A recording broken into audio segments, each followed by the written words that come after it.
হরে কৃষ্ণ। এখন আমরা এসে গেছি ব্রহ্মাণ্ড ঘাট। এই সেই ব্রহ্মাণ্ড ঘাট, সামনে রয়েছে যমুনা নদী। তো এইখানে ভগবান শ্রীকৃষ্ণ তার খেলার সাথীদের নিয়ে এইখানে খেলা করতেন।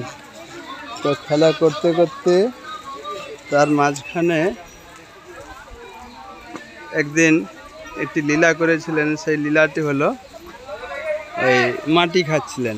ভগবান শ্রীকৃষ্ণ এইখানে মাটি খাচ্ছিলেন। তো সেই দৃশ্যটা আর অন্যান্য সখারা দেখতে পেয়ে মাকে জানিয়েছিলেন, মা আচ্ছা তোমার ছেলে মাটি খেয়েছে। তো মা যশোদা কী করলেন, এখানে এসে মা গোপালকে বলে, গোপাল তুমি মাটি খেয়েছো? বলে না মা, আমি মাটি খাইনি। তখন মা বিশ্বাস করেনি। বিশ্বাস না করার ফলে গোপাল কী করলেন, তখন ওই হাঁক কাড়িয়ে মাটি খায়নি, যে সেটা তার মাকে দর্শন করাচ্ছিলেন যে আমি মাটি খাইনি, তুমি আমার মুখের ভিতরে মাটি খেলে মুখের ভিতরে তো মাটি থাকবে, তো আমার মুখের ভিতরে মাটি আছে কিনা তুমি দেখো বলে হাঁ কাটছিলেন। হাঁ কাটার পরে মা দেখলেন তার মুখের ভিতর থেকে সমস্ত ব্রহ্মাণ্ড দর্শন করছিলেন। তো মা ভগবান এইখানে এই লীলাটি করেছিলেন, মাকে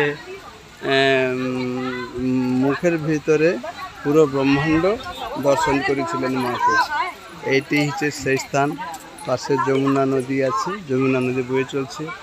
এই যমুনা জলে যে একবার স্নান করবে তাকে আর জন্ম মৃত্যুর চক্রাঘাতে আর ভ্রমণ করতে হয় না।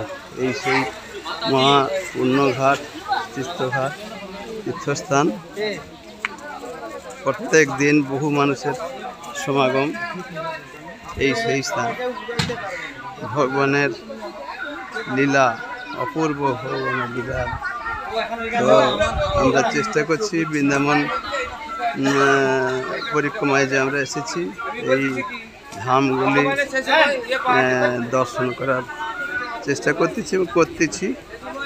তো আজকে দুপুর হতে চলছে। এখন আমরা আমাদের যেখানে আছি, আমরা রুমে আছি, সেই রুমে আমরা ফিরে যাব। হরে কৃষ্ণ।